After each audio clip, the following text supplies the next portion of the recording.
Muito bom dia, meu querido irmão, irmã, amigo, amiga da Igreja Evangélica Batista de Angra do Heroísmo. Vamos a mais uma lição da EBD. Hoje, o nosso texto de hoje está em Jó, capítulo 28, do versículo 12 ao versículo 28. O título da nossa lição é Conseguindo Sabedoria. A sabedoria de Deus está no temor e na obediência ao Senhor. Então, se você tem a sua Bíblia aí, apanha a sua Bíblia. Vamos estudar juntos. Jó 28, do versículo 12 ao versículo 28. O nosso texto áureo é o versículo 28, desse capítulo 28. Eis que o temor do Senhor é a sabedoria, e apartar-se do mal é a inteligência. Vamos repetir? Eis que o temor do Senhor é a sabedoria, e o apartar-se do mal é a inteligência. Vamos compreender então o nosso texto de hoje, né? Compreender o contexto do nosso texto de hoje. Nós sabemos que nós estamos a estudar um livro do Antigo Testamento. O livro de Jó faz parte dos blocos, não é? Do bloco, digamos assim, dos livros de sabedoria. Então ele tem toda uma estrutura argumentativa, diferente de um livro histórico, por exemplo, de uma narrativa, não é? Há muitos discursos, diálogos entre Jó e os seus amigos. E esse texto de hoje está incluído no bloco que é a terceira e última série de conversas de Jó com os seus amigos, que vai do capítulo 22 ao capítulo 31. Então, esse trecho do livro de Jó contém a terceira e a última série de conversas com os seus amigos, como eu disse há pouco, né? Eu estou a ler aqui um trecho da nossa revista. Ele faz concluir que a única explicação possível para o sofrimento de Jó, era um dos amigos de Jó, só podia ser o seu comportamento. Então é aquela lógica, não é? Se a gente está colhendo sofrimento é porque a gente plantou, mas às vezes nem sempre o sofrimento que passamos é alguma coisa que nós plantamos diretamente. Às vezes o sofrimento é um mecanismo criado pelo Senhor para nos purificar, para nos tornar mais parecidos com Ele. O argumento dele é que Jó estava a pagar pelos seus pecados. Está lá no capítulo 22, do versículo 1 ao 20. Contudo, ele ainda acreditava que havia esperança. Se Jó chegasse a um compromisso com Deus, então Deus iria restaurá-lo. Ele diz no capítulo 22, do versículo 21 ao 30. A resposta final de Bilbalde, que era um outro amigo de Jó, está nos 6 versículos do capítulo 25. Nesses versículos, Bilbalde afirma o poder e a majestade de Deus. Mais uma vez, coloca Deus na condição de poder, de majestade, um Deus incomparável, não é? Em contraste com a nossa humanidade, a humanidade inferior. Ele argumenta que o homem não é mais que um verme, entre aspas, não é? Perante Deus. E essa é uma opinião que vai contra a palavra de Deus no Salmo 8.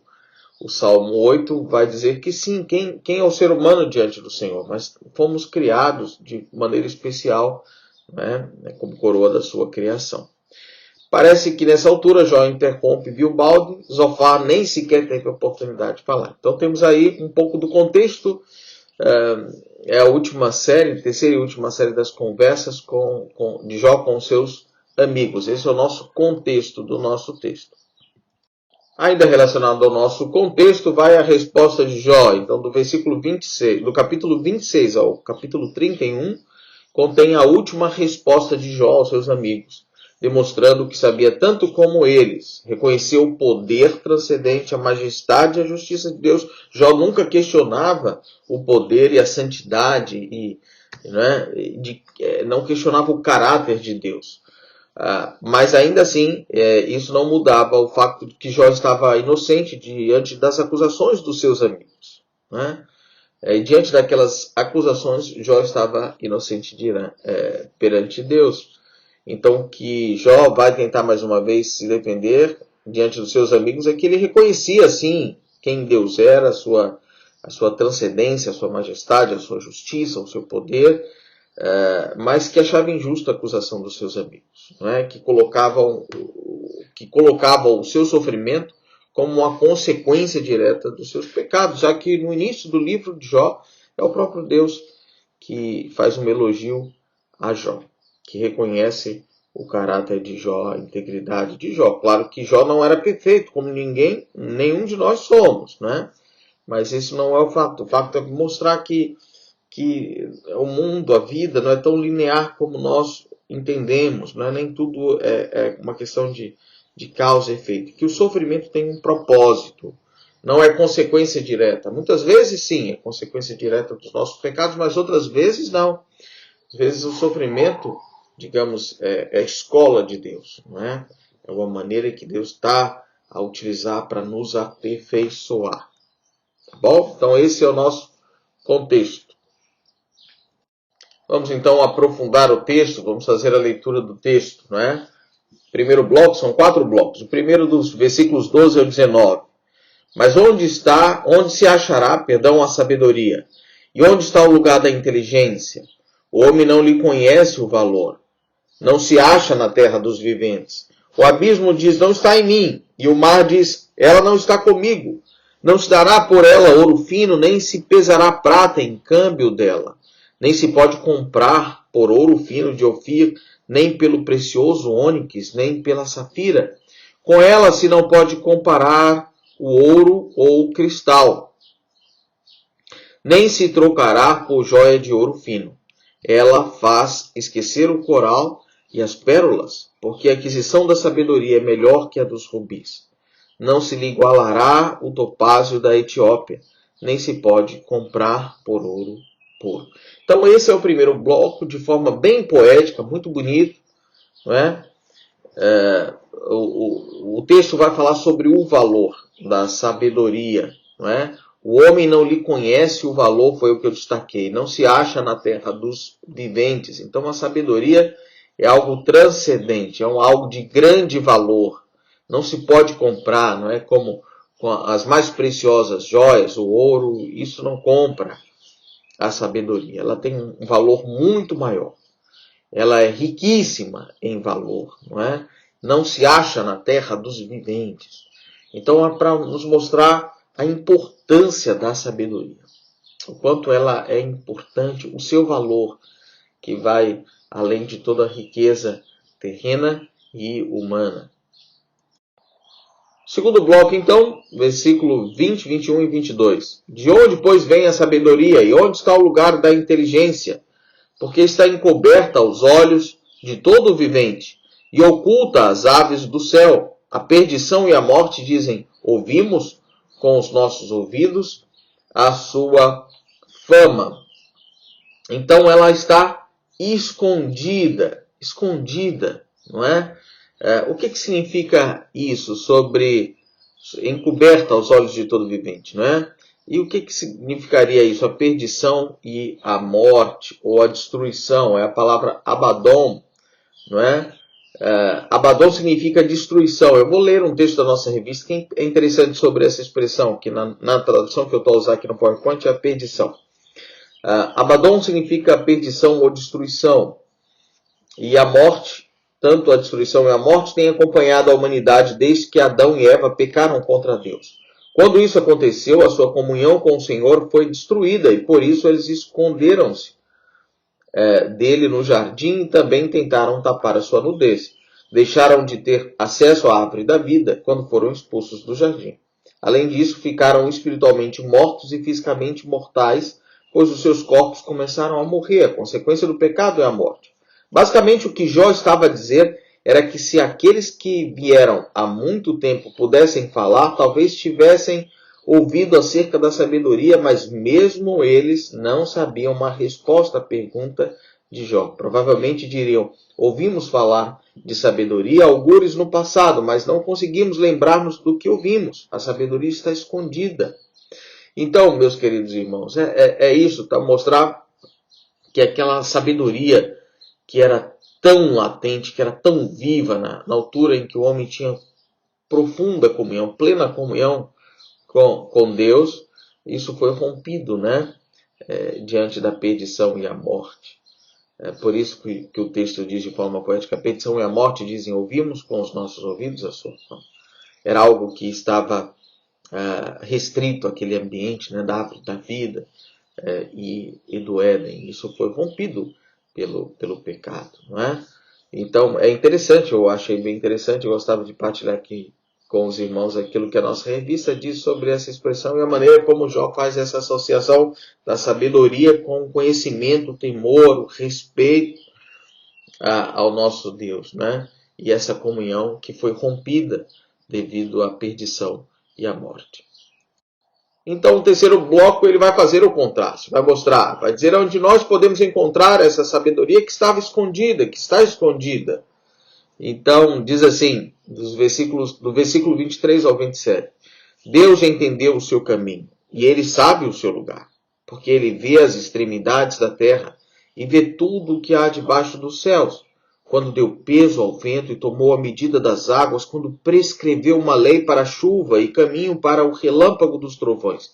Então a viu e a manifestou, estabeleceu-a e também a esquadrinhou.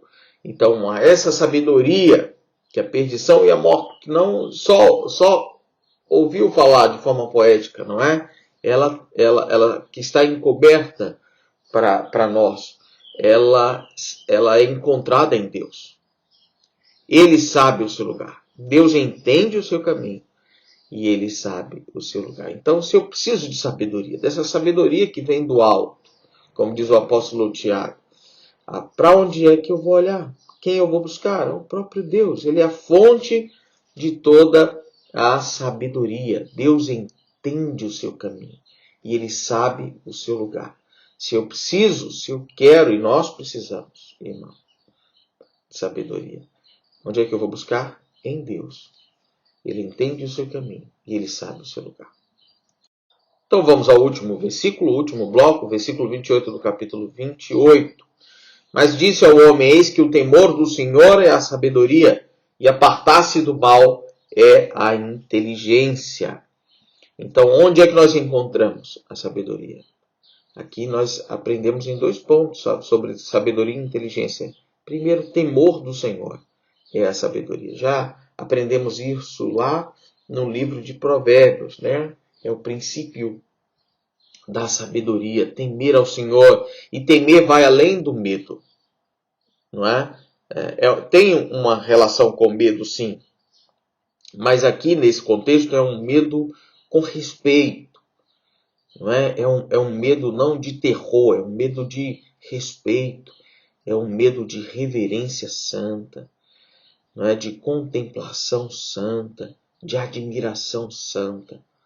É um temor, é se importar com o Senhor, é colocá-lo no lugar acima de todas as coisas, lugar que só pertence a Ele.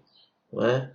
É saber que Ele é poderoso, que Ele é Senhor de todas as coisas, Senhor da nossa vida. Quando a gente se importa com Deus, dessa maneira, com todo esse respeito e reverência, nós estamos a temer ao Senhor. E o temor do Senhor é a sabedoria. E o outro ponto é apartar-se do mal, é a inteligência. Então, ser inteligente vai mais do que adquirir só informação, dados, números. Não. Um aspecto da inteligência é apartar-se do mal, do entendimento, é apartar-se do mal. Não é sábio isso, meu querido irmão? Né?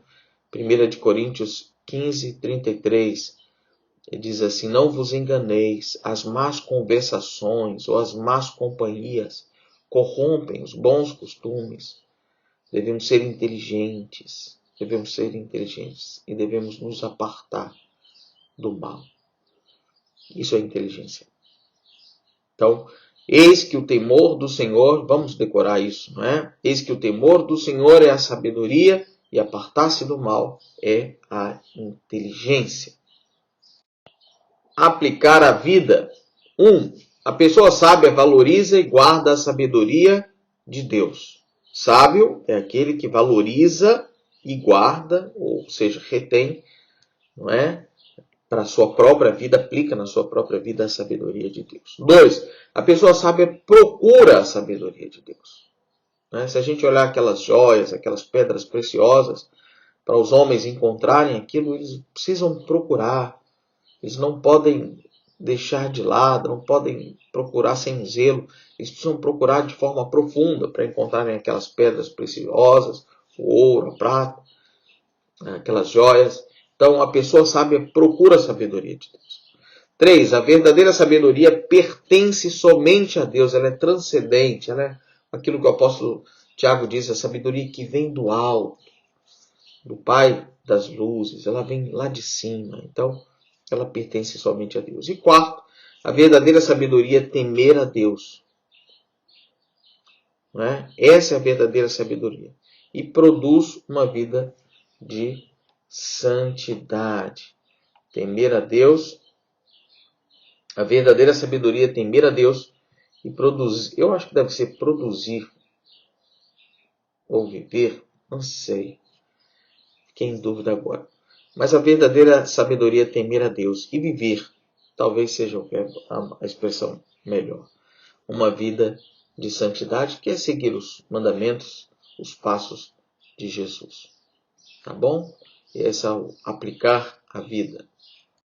Eu separei algumas perguntas também que nós temos na nossa lição que são importantes. A primeira é: o que precisa fazer para depender mais da Bíblia na sua procura por sabedoria? Onde que nós estamos a buscar sabedoria? No Google? Nos especialistas humanos? Eu não estou a desprezar o Google como ferramenta, nem outros especialistas. No mundo que nós vivemos de tanto negacionismo, é tão importante ouvirmos pessoas que estudaram sobre determinado assunto, não é? Especialistas, muitas opiniões. Entretanto, nós jamais podemos trocar aquela que é a fonte da nossa sabedoria, que é a palavra de Deus. A palavra de Deus é a fonte da nossa sabedoria. Não é? Senhor, desvenda os nossos olhos para contemplarmos as maravilhas da tua lei, disse o salmista no Salmo 119. Então leia a Bíblia, busque a Bíblia. Se você quer ter sabedoria da parte de Deus, então, se nós queremos ter essa sabedoria da parte de Deus, devemos buscar a palavra de Deus. 2. O que podemos fazer para ajudar outros a também valorizar a sabedoria de Deus? Olha que interessante. Não só guardar essa sabedoria aqui no nosso coração, mas também partilhar essa sabedoria para outros. 3. Memorize Jó 28:28, refletindo na relação que há entre temer a Deus e afastar-se do mal. Durante essa semana, anote ocasiões nas quais viveu a verdade desse versículo. Tá bom? É a nossa reflexão, a nossa EBD de hoje. Que Deus abençoe a todos, em nome do nosso Senhor e Salvador Jesus Cristo.